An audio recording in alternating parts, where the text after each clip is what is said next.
For the past many months, the BBC has been embroiled in a controversy in which it has been refusing to air a documentary that kind of took on a life of its own inside the organization, as the journalists there have been demanding to know what happened to an investigation that the BBC had commissioned into Israel's war on medical professionals and the entire kind of medical community inside of Gaza.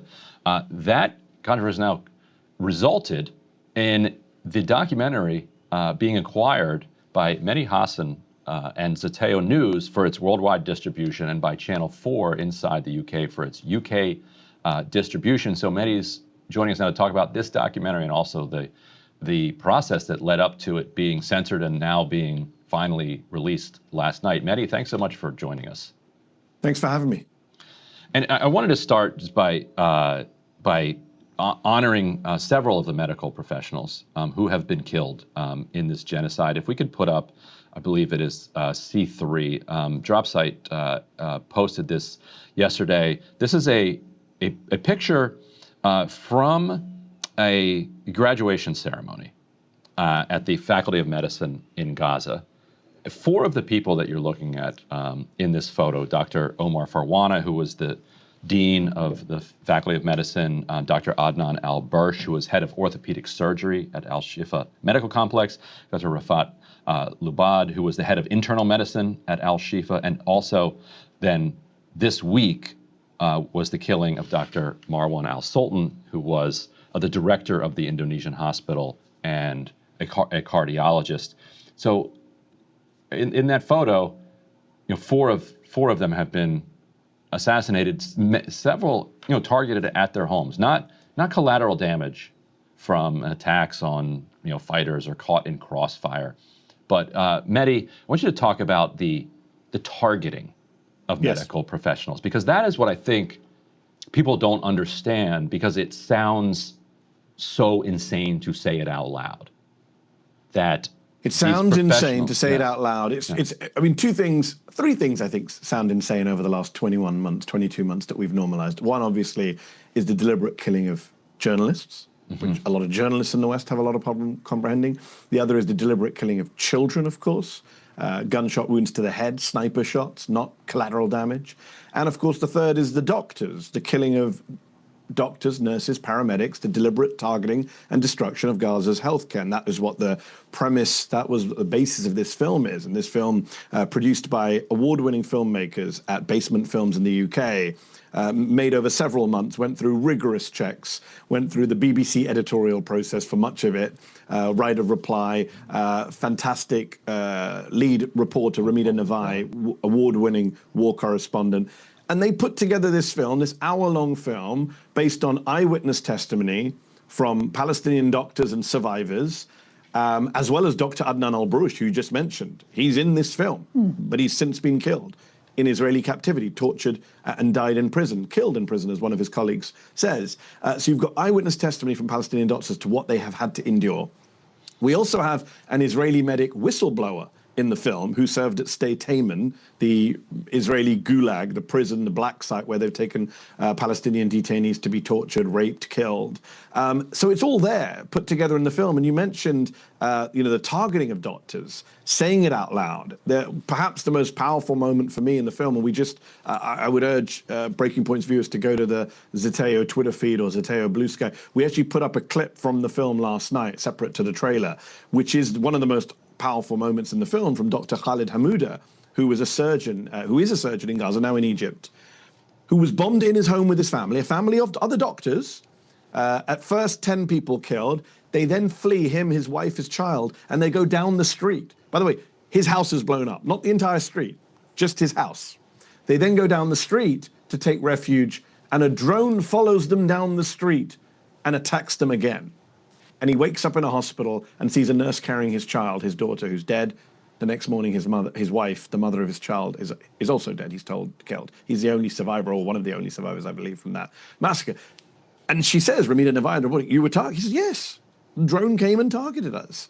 And this is what we heard from the World Central Kitchen folks when they were in the humanitarian convoy and they were targeted car to car to car. This is what we've heard from journalists, of course.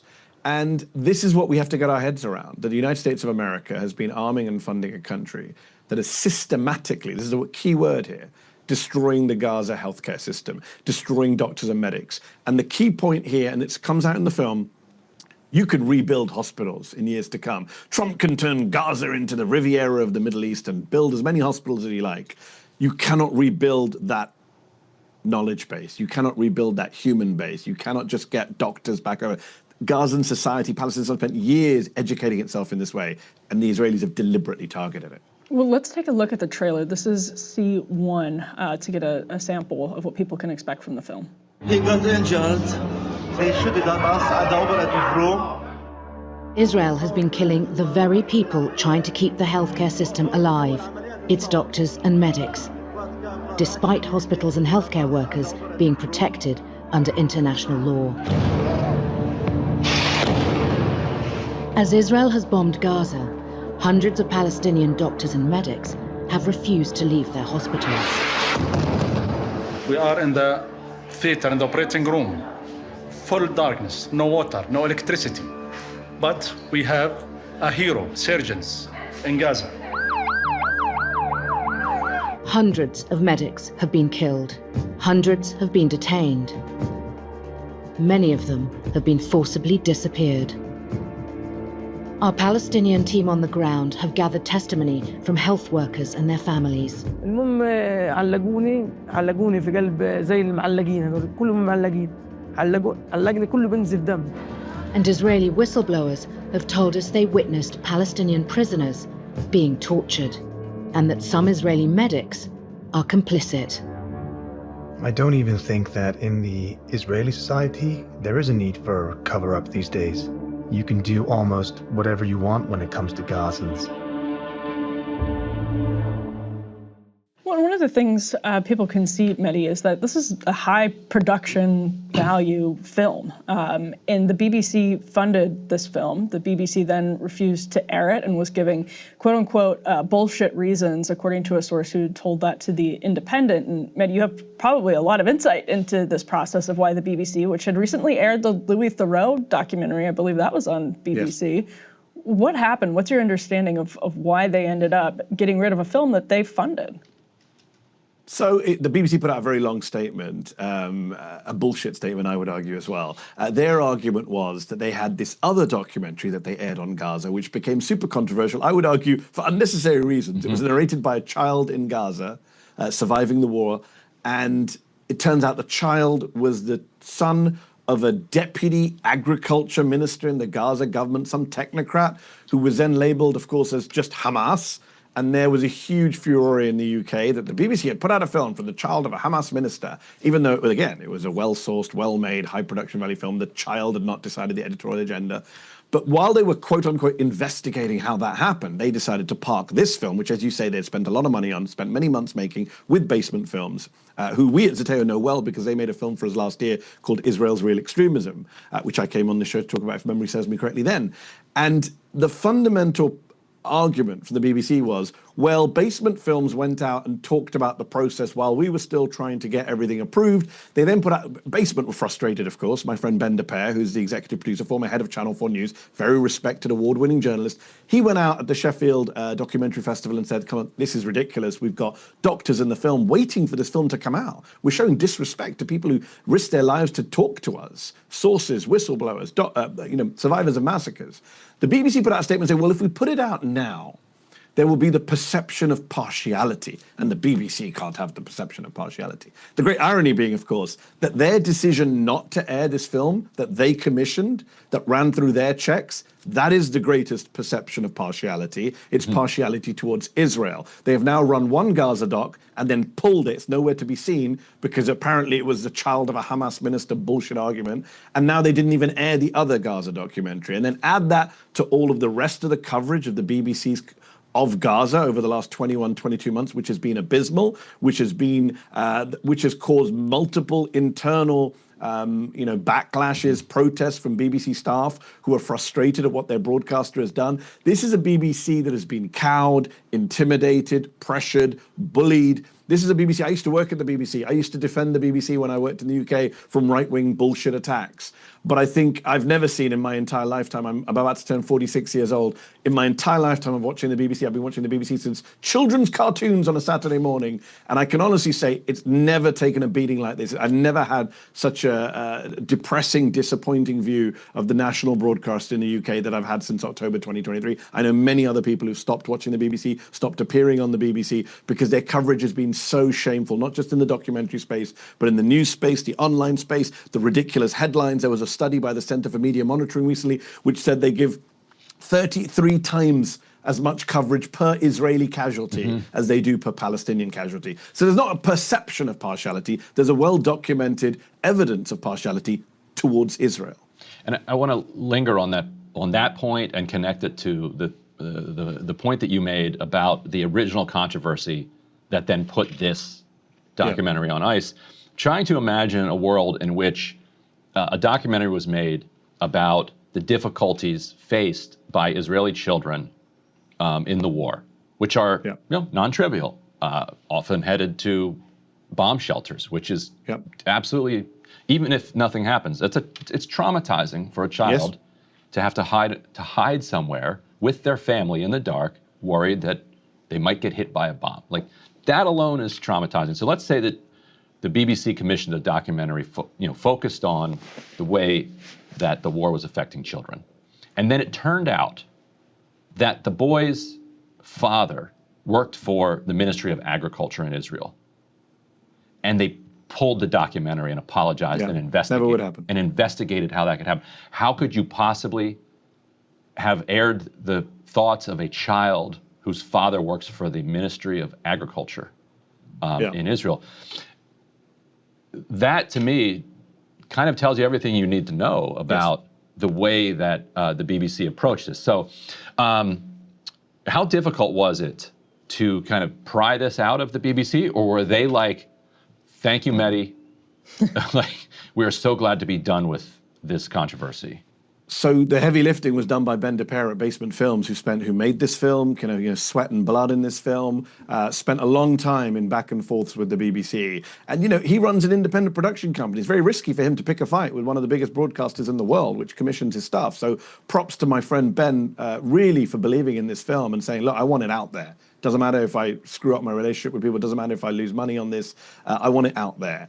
And the BBC did sit on it for a while and weren't going to release it, as far as I'm aware. And eventually they did release it, partly because of Ben's cajoling, partly because I think they just wanted to be done with it. And then us and Channel 4 were able to come in and say, well, we're going to give it a platform. I knew from the moment they benched it, like, if this film becomes available, I was messaging Ben saying, we want a platform. This is what Zeteo was created for, right? To give these voices to the world, to try and platform these voices. We know, Ryan, you and I, that the right have been arguing about cancel culture for decades, and yet the single biggest victims of cancel culture are Palestinians and supporters of the Palestinian movement, and journalism about Palestine, and academia about Palestine. And that has been a fundamental issue. We've seen that in this conflict. And I think that was a frustrating issue where the BBC were not airing it and were not releasing it. And the moment they released it, we moved fast, and props to Channel 4, broadcaster in the UK, for running it. Because, again, Ryan, you say Hamas and everything shuts down. All critical faculty shut down, even amongst smart, liberal, progressive folks. And if you're able to say anything's Hamas, then that's what you're able to throw at it. And I'm sure people will throw that at this film as well. One thing I took great pride in doing was take, the BBC put out a statement saying, this is not our film anymore. That's true. It's not their film anymore. We made a few changes. One of the changes we made is we took out all references to the Hamas-run health ministry. We call it the Gaza Ministry of Health in this film. That in itself is a propagandistic and loaded phrase, as you well know, because it allows people to then cast doubt on the deaths and torture of Palestinians. And we have eyewitness accounts of this film from people who have nothing to do with Hamas about that suffering. Just one quick story that your viewers might be interested in that I heard recently from someone else. You talk about kind of, imagine if this was the other way around. A production company, I'm told, went to a major American broadcaster at the start of this conflict, at the start of the genocide, and had a story about a Palestinian family just to kind of followed them around and the suffering they were going through and the number of members of the family who'd been killed. And the American broadcaster said, we'll run it, but first let us go and find an Israeli family so we can balance it, and we'll run both stories. A few weeks later, they came back to the production company and said, well, we can't find an Israeli family that suffered like the Palestinian family you showed us. Therefore, we're not running your story. Not we'll just run yours, but we won't run anything now because we can't do this fake bullshit balance. Right, and it would have looked worse if you tried to do the balance, because you'd see. So they just dropped the whole thing. Right. This is what happens. Palestinian voices are silenced. Yeah. The other interesting thing about the BBC's position here is they're not disputing any facts in the film or any of the journalism, right, Mehdi? They aren't disputing the quality of the journalism. They're not even saying that it didn't meet their editorial standards, which is a pretty usual excuse.